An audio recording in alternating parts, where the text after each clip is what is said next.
Olá pessoal, nesse vídeo vou falar sobre mais um capítulo do livro do David Wengrow e David Graeber, O Despertar da Humanidade. E aí ele vai falar sobre a questão do surgimento do Estado, né? O termo Estado, ele somente se tornou corrente no final do século XVI. Ele é um termo que foi cunhado pelo jurista francês Jean Bodin.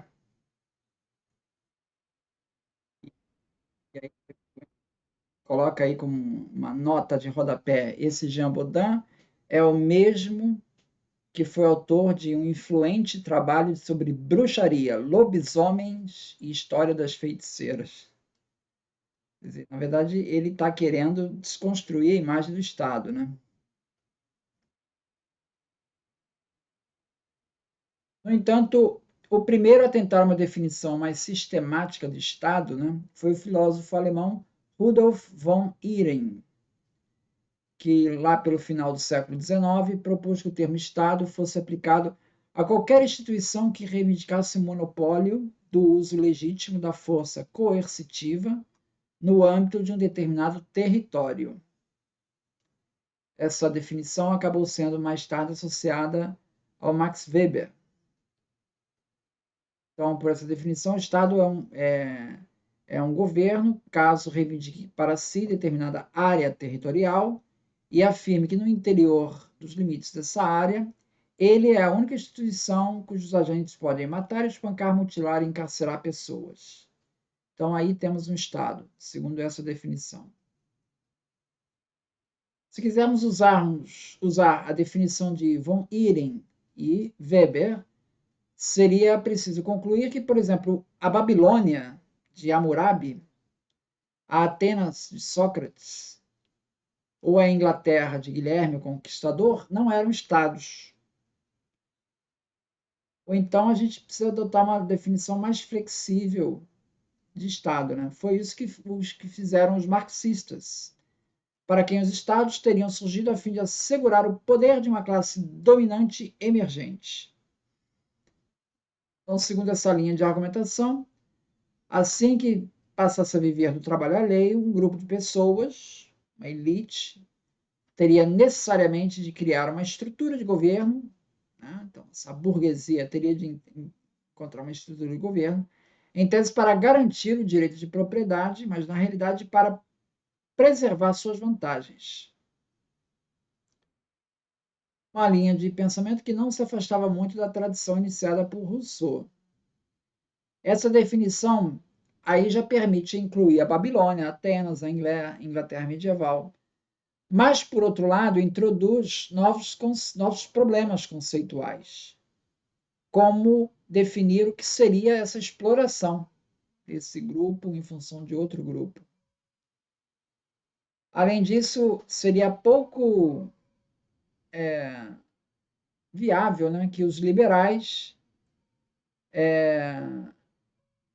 aceitassem essa definição, porque ela excluía a possibilidade do Estado, algum dia, se tornar uma instituição benevolente. Né? O Estado ele é demonizado, ele está ali para garantir os interesses de uma classe. Né? Então, David Graeber e o Engel, né, eles vão fazer então análise de algumas experiências de Estado que tiveram aí na história. Então ele vai lá para a Mesopotâmia, vai analisar Uruk. Então Uruk não parece ter sido um Estado em nenhuma acepção válida da palavra. Além disso, quando o governo de cima, um governo de cima para baixo surge na antiga Mesopotâmia, ele não é ele não surge nas metrópoles complexas, mas entre as pequenas sociedades nos sopés das montanhas, ou seja, sociedades que tinham verdadeira ojeriza ao princípio da administração e por isso também não poderiam ser caracterizados como estados. Vai lembrar que Rousseau, em seu famoso experimento mental, ele intuiu que tudo remontava à propriedade privada, em especial à propriedade da terra. No terrível momento em que pela primeira vez um homem ergueu uma cerca e disse: Essa terra é minha e de ninguém mais. Então, todas as forças subsequentes de dominação, portanto, as catástrofes que seguiram disso, tornaram-se inevitáveis. Então, para Rousseau, essa obsessão com os direitos de propriedade é que faz o fundamento da sociedade e serve como base do poder social, como um fenômeno especificamente ocidental. Os estados modernos, por sua vez, eles são soberanos, ou seja, eles detêm o poder que antes estava na mão dos reis, o que na prática se traduz no monopólio e no uso legítimo da força coercitiva, como a gente já viu ali na definição do von Iren. Os reis da antiguidade, por sua vez, eles quase nunca eram capazes de exercer esse poder de forma sistemática. Tá? O poder dele era mais local. Nos estados modernos, o mesmo tipo de poder é multiplicado por 1000, pois está associado ao segundo princípio, que é a burocracia. As organizações administrativas, que estão baseadas não só no controle da informação, mas também em diversos tipos de segredos oficiais. Max Weber é que vai explorar bem esse conceito de burocracia do Estado.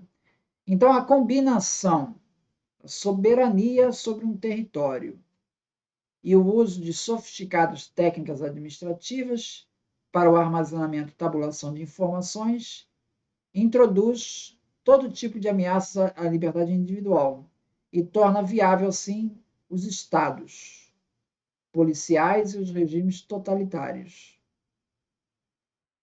Mas isso é compensado por um terceiro princípio, que seria a democracia.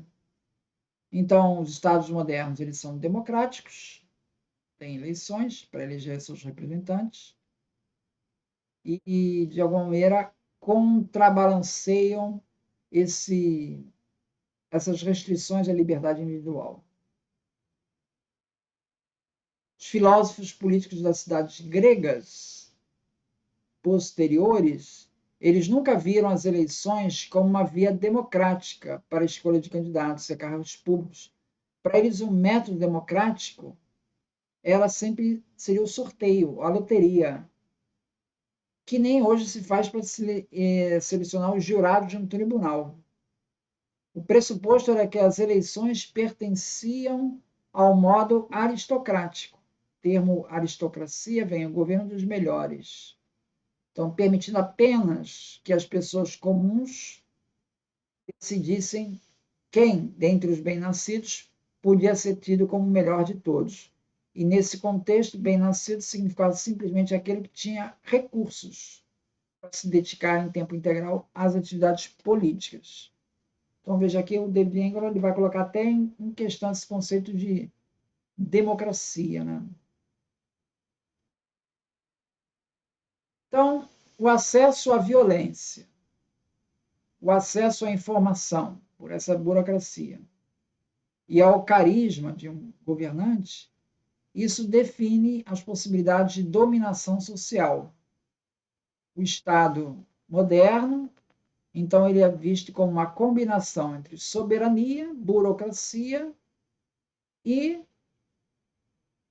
uma democracia, né? Um campo político competitivo.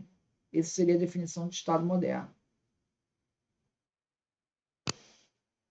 Então, é isso. Eu prossigo no próximo vídeo. Obrigado, então.